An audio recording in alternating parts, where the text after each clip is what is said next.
Hello everyone, welcome to the class. तो guys, जैसा कि मैंने बोला था 18 से हम लोगों का क्लास स्टार्ट हो जाएगा।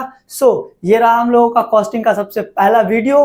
ठीक है, हम लोग इस चैनल पे सेकेंड सेमेस्टर का पूरा धीरे धीरे पूरा ही क्लास लाएंगे, फ्री में लाएंगे। हम लोगों के साथ जुड़े रहना। और सबसे इम्पोर्टेंट बात, हम लोगों का नोट्स चैप्टर वाइज हम लोगों का बन रहा है। धीरे धीरे हम लोगों का नोट्स भी अपलोड होते जाएगा। हम लोगों का नोट्स के लिए आप लोगों को डिस्क्रिप्शन में टेलीग्राम का चैनल का लिंक दिया हुआ है, व्हाट्सएप चैनल का लिंक दिया हुआ है। आप लोग वहां ज्वाइंट हो जाना। आप लोगों को चैप्टर वाइज जो आप लोगों का नोट्स है वो आप लोगों को मिलते चल जाएगा।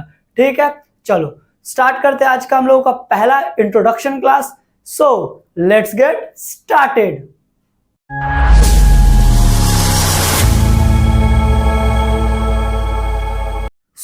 स्टार्ट करते हैं आज का क्लास। हम लोग आज का क्लास में करने वाले क्या, कॉस्ट अकाउंटिंग।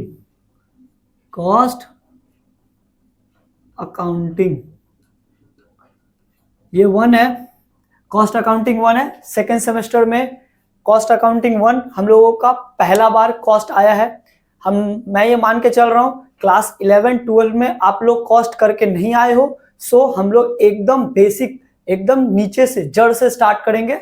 ठीक है, चलो सबसे पहले हम लोग समझते हैं हम लोगों का बीकॉम कैलकाटा यूनिवर्सिटी में बीकॉम में ये कितने मार्क्स का आएगा।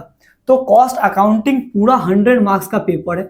कॉस्ट अकाउंटिंग पूरा 100 मार्क्स का पेपर है, जिसमें 75 और 25 के फॉर्म में ये टूटा हुआ है। ये जो 75 है, 25 जो है, ये जो 25 है ये इंटरनल है। इंटरनल का मतलब फर्स्ट सेमेस्टर पढ़ के आओ, 25 का हम लोगों को अपने कॉलेज में एग्जाम देना है।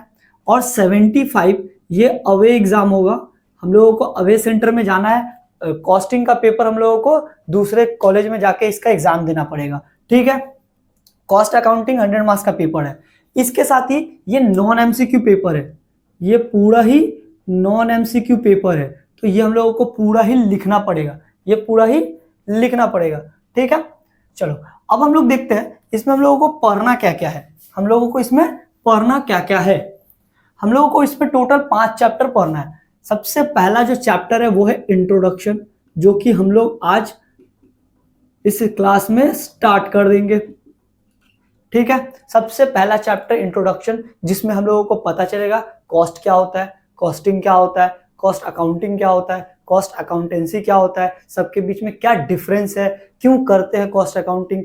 उसके बाद कॉस्ट ऑब्जेक्ट क्या होता है, कॉस्ट सेंटर क्या होता है, ये सब के बारे में हम लोग इंट्रोडक्शन में पढ़ेंगे। और हम लोग सबसे पहले इंट्रोडक्शन ही करेंगे। ठीक है, क्योंकि इंट्रोडक्शन करना बहुत जरूरी है। इंट्रोडक्शन करने से ही हम लोगों को आगे जब हम लोग मटेरियल करेंगे, ओवरहेड करेंगे, लेबर करेंगे, तो उसमें हम लोगों को फायदा होगा। ठीक है, तो सबसे पहले हम लोग डिटेल में एक एक करके इंट्रोडक्शन पूरा करेंगे। उसके बाद दूसरा जो चैप्टर आता है वो है मटेरियल कॉस्ट। क्या आता है? Material cost. दूसरा चैप्टर हम लोगों का मटेरियल कॉस्ट है। इसमें हम लोगों को ये पता करना है कैसे हम लोग मटेरियल खरीदेंगे, मटेरियल को स्टोर कैसे करेंगे, उसका कॉस्टिंग कैसे करेंगे, इसमें हम लोग सीखेंगे। ठीक है, तीसरा हम लोगों का है, तीसरा का हम लोग चैप्टर का नाम है employ cost and incentive systems. इसको हम लोग शॉर्ट में लेबर चैप्टर बोलेंगे। क्या बोलते हैं इसको? शॉर्ट में बोलते हैं लेबर। इसको हम लोग शॉर्ट में लेबर बोलेंगे। एम्प्लॉय का कॉस्ट मतलब हम लोग जब प्रोडक्शन करेंगे तो हम लोगों का जो एम्प्लॉय लगेगा, एम्प्लॉय का भी तो कुछ कॉस्ट होता है, उसको हम लोग इंसेंटिव देते अलग अलग। किस हिसाब से इंसेंटिव देंगे ये इस चैप्टर में हम लोग पढ़ेंगे। ठीक है, उसके बाद हम लोगों का अगला चैप्टर जो आएगा वो आएगा ओवरहेड। क्या आएगा? ओवरहेड। हम लोग लेबर के बाद पढ़ेंगे ओवरहेड। ओवरहेड का मतलब क्या होता है? ओवरहेड का मतलब वो खर्चा जो डायरेक्टली प्रोडक्ट पे एट्रीब्यूटेबल नहीं होता है, डायरेक्टली एट्रीब्यूटेबल नहीं होता है, उसको हम लोग ओवरहेड बोलते हैं। ठीक है, हम लोग सबके बारे में जब चैप्टर में जाएंगे तो डिटेल में डिस्कशन करेंगे। अभी हम तुम लोग को थोड़ा थोड़ा बता रहे हैं, जब हम लोग चैप्टर में जाएंगे तो उसको हम लोग डिटेल में डिस्कशन करेंगे, क्या होता है, कैसे होता है। लास्ट चैप्टर जो हम लोगों को लास्ट, एकदम लास्ट में जाके पढ़ेंगे वो है कॉस्ट स्टेटमेंट। क्या है? Cost statement. कॉस्ट स्टेटमेंट में हम लोग कॉस्ट शीट के बारे में पढ़ेंगे। फाइनली लास्ट में जाके हम लोग पढ़ेंगे सबको टोटल करके कॉस्ट निकालना, कि मतलब एक प्रोडक्ट का टोटल कॉस्ट कितना होगा, एक प्रोडक्ट को बनाने में मेरा टोटल खर्चा कितना आया, ये हम लोग एकदम लास्ट में जाके सीखेंगे। ठीक है, हम लोग पढ़ाई कैसे करेंगे? हम लोग पढ़ाई करेंगे एकदम जैसे ऑर्डर में ये लिखा हुआ है उसी ऑर्डर में हम लोग पढ़ाई करेंगे। सबसे पहले हम लोग इंट्रोडक्शन कंप्लीट करेंगे, उसके बाद हम लोग मटेरियल कॉस्ट में जाएंगे, उसके बाद हम लोग एम्प्लॉय कॉस्ट पे जाएंगे, उसके बाद ओवरहेड में जाएंगे, उसके बाद कॉस्ट स्टेटमेंट में जाएंगे। ठीक है, हम लोग एक एक करके पूरा ही सब कुछ कंप्लीट करेंगे। तो वीडियो में बने रहना, चैनल को सब्सक्राइब कर लेना। आगे हम लोगों का सारा टॉपिक हम लोग इस चैनल पे अपलोड करते रहेंगे। ठीक है, चलो हम लोग आज स्टार्ट करेंगे अपना पहला चैप्टर इंट्रोडक्शन से। ठीक है, तो हम लोग स्टार्ट करते हैं आज का क्लास इंट्रोडक्शन। हम लोग स्टार्ट करते हैं आज का, हम लोग का चैप्टर है इंट्रोडक्शन।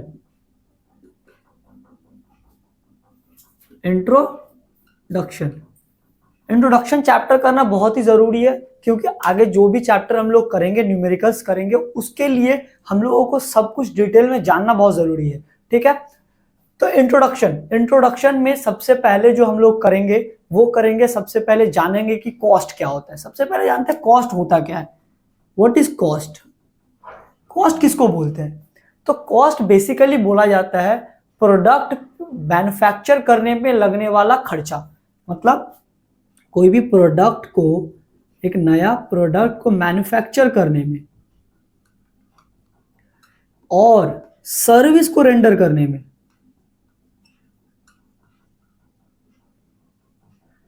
सिर्फ प्रोडक्ट को मैन्युफैक्चर करने में, कोई अगर हम सर्विस दे रहे हैं तो सर्विस रेंडर, हम अगर किसी को सर्विसेज दे रहे हैं उसमें भी तो मेरा कुछ ना कुछ खर्चा आता होगा। तो बोलने का मतलब प्रोडक्ट मैन्युफैक्चर करने में या सर्विस रेंडर करने में जो एक्सपेंस होता है, उस एक्सपेंसेस को ही कॉस्ट बोलते हैं। ठीक है, एक प्रोडक्ट को मैन्युफैक्चर करने में और सर्विस देने में, या तो प्रोडक्ट मैन्युफैक्चर कर रहा है, या तो कोई बिजनेस प्रोडक्ट को मैन्युफैक्चर कर रहा होगा, या तो कोई सर्विसेज दे रहा होगा, उसको देने में या प्रोडक्ट को मैन्युफैक्चर करने में जो एक्सपेंस लगता है, जो एक्सपेंसेस लगता है, मेरे को जो खर्चा हो रहा है, उस खर्चे को हम लोग बोलेंगे कॉस्ट। उसको क्या बोलेंगे? कॉस्ट। ठीक है, कॉस्ट को ये जो कॉस्ट है इसको असर्टेन करने के लिए, असर्टेन मतलब पता करने के लिए कि कॉस्ट कितना हुआ, उसका एक टेक्निक है, जो टेक्निक यूज करते हैं उसको हम लोग बोलते हैं कॉस्टिंग। क्या हुआ? कॉस्टिंग किसको बोले आप? कॉस्ट के बाद अगला टॉपिक क्या हम लोगों का? कॉस्टिंग किसको बोले?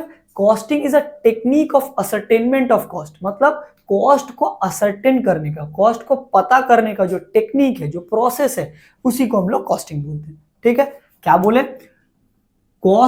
इस कॉस्ट को असर्टेन करने के लिए, पता करने के लिए जो टेक्निक लगता है उसको हम लोग क्या बोलते हैं? कॉस्टिंग बोलते हैं। ठीक है, कॉस्ट समझ में आ गया। खर्चे को बोलते, जो हम लोगों का प्रोडक्ट मैन्युफैक्चर करने में जो खर्चा आता है उसको हम लोग कॉस्ट बोलते हैं। कॉस्टिंग किसको बोलते हैं? इस कॉस्ट को असर्टेन करने के लिए जो टेक्निक लगता है उस टेक्निक को हम लोग कॉस्टिंग बोलते हैं। ठीक है, तो कॉस्ट और कॉस्टिंग समझ में आ गया। अब हम लोग चलते हैं अगला टॉपिक कॉस्ट अकाउंटिंग पे। अब कहां जाएंगे हम लोग? अगला इसके बाद जाएंगे कॉस्ट अकाउंटिंग।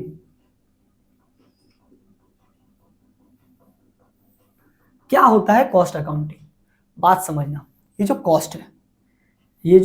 कॉस्ट है, कॉस्ट को क्लासिफाई करने में, समराइज करने में, एनालाइज करने के लिए, इस कॉस्ट को क्लासिफाई करने के लिए, एनालाइज करने के लिए, उसके बाद इसको इंटरप्रेट करने के लिए जिस अकाउंटिंग का यूज किया जाता है उसको कॉस्ट अकाउंटिंग बोलते हैं। तो बेसिकली क्या हुआ? Cost accounting is a branch of accounting, जो हम लोग फर्स्ट सेमेस्टर में 11-12 में पढ़ के आए हो। अकाउंटिंग का काम क्या है? डेटा को एनालाइज करना, समराइज करना, उसका फिर रिपोर्ट तैयार करना। ठीक है, वैसे ही ये कॉस्ट अकाउंटिंग अकाउंटिंग का वो ब्रांच है, कॉस्ट अकाउंटिंग अकाउंटिंग का वो ब्रांच है, ये भी एक ब्रांच है, अकाउंटिंग का ही एक ब्रांच है।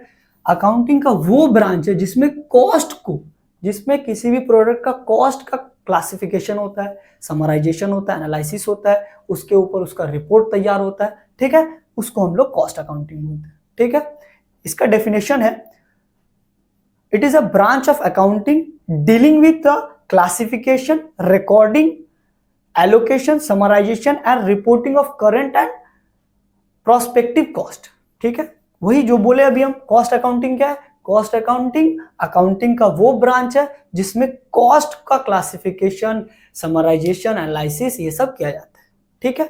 तो कॉस्ट अकाउंटिंग समझ में आ गया, कॉस्टिंग समझ में आ गया, कॉस्ट समझ में आ गया, ठीक है। अब समझना कॉस्ट अकाउंटेंसी, कॉस्ट अकाउंटेंसी जैसा हम लोग देखो, यहां लाइन समझना ध्यान से,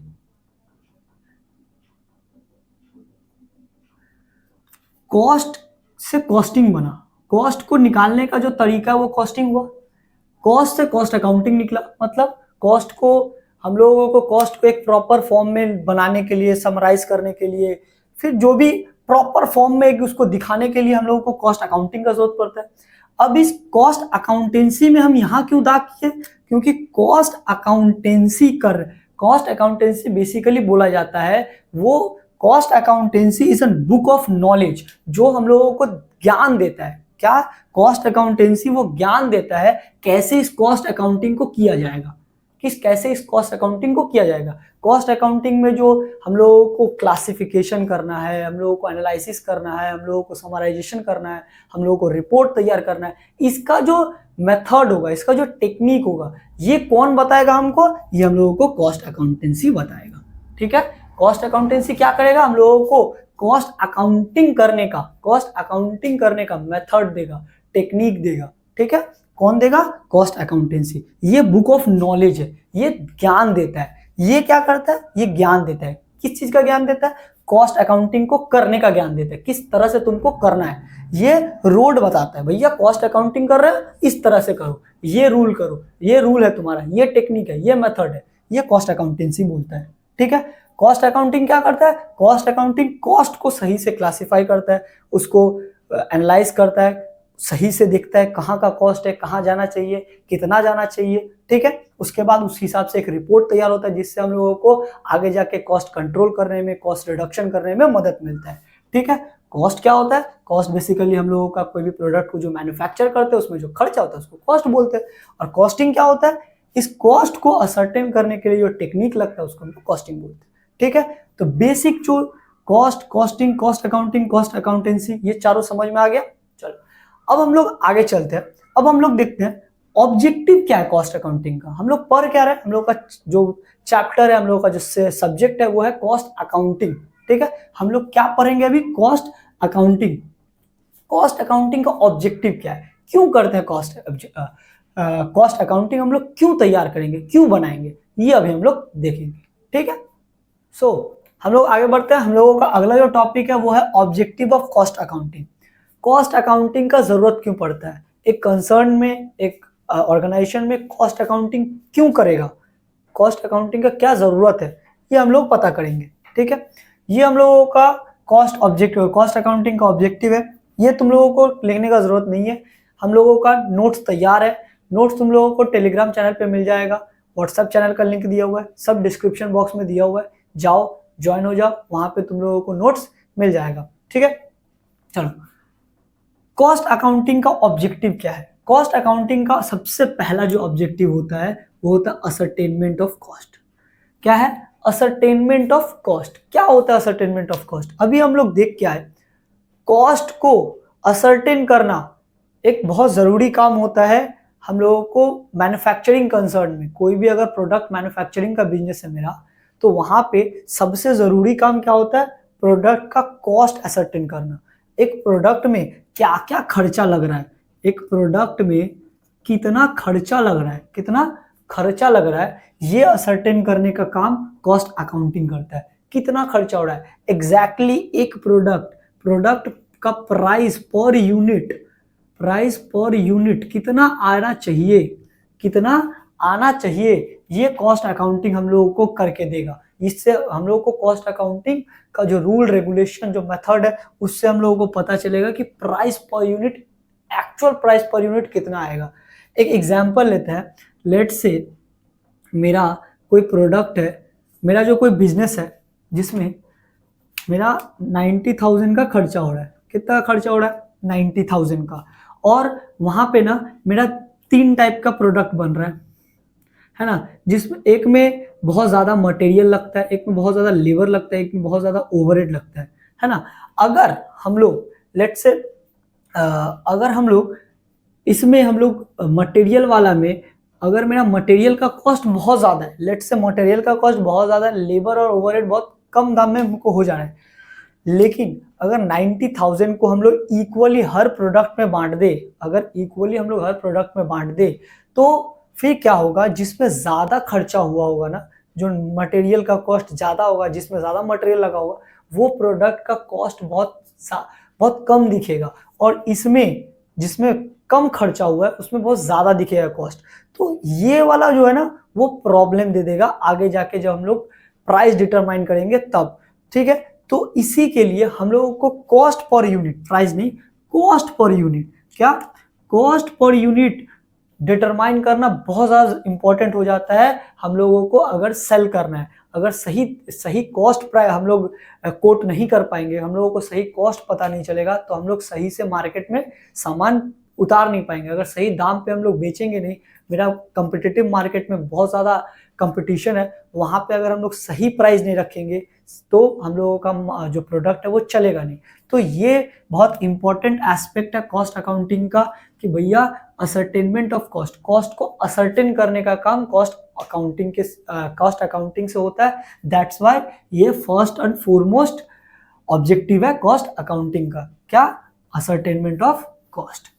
दूसरा है determination of selling price and profitability. अब जब मेरे को कॉस्ट पता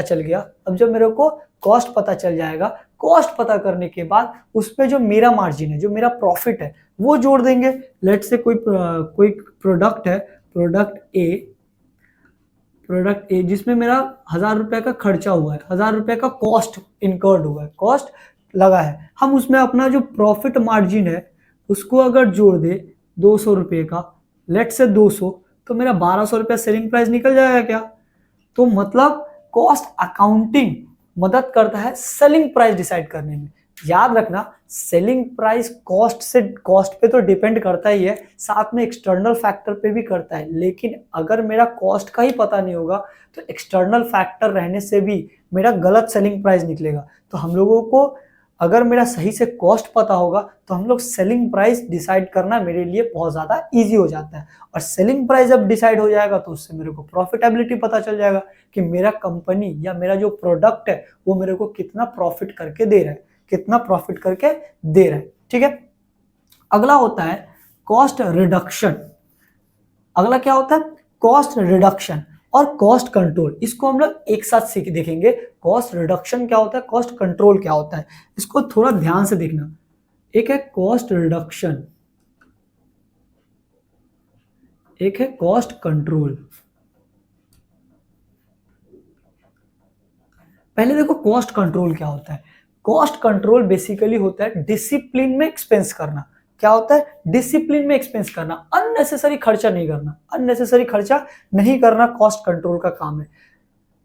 अगर हम लोग अच्छा से एनालाइज करें, अच्छा से हम लोग अगर जो पिछला डेटा है उसको अगर सही से एनालाइज करें, बहुत अच्छा से अगर ऑब्जर्व करें, तो हम लोग ना बजटेड कॉस्ट निकाल सकते हैं कि मेरा जो स्टैंडर्ड सेट कर सकते हैं कि हम लोगों को एक प्रोडक्ट बनाने में कितना क्या खर्चा आएगा, उसमें कितना का मटेरियल लगेगा, कितना का लेबर लगेगा, ये सब हम लोग बजट कर सकते हैं, बजटेड निकाल सकते हैं। हम लोग क्या कर सकते हैं? एक एस्टिमेशन कर सकते हैं, है ना। फिर हम लोगों को एक्चुअल में जो खर्चा होगा वो देखेंगे, एक्चुअल खर्चा कितना हुआ है ना।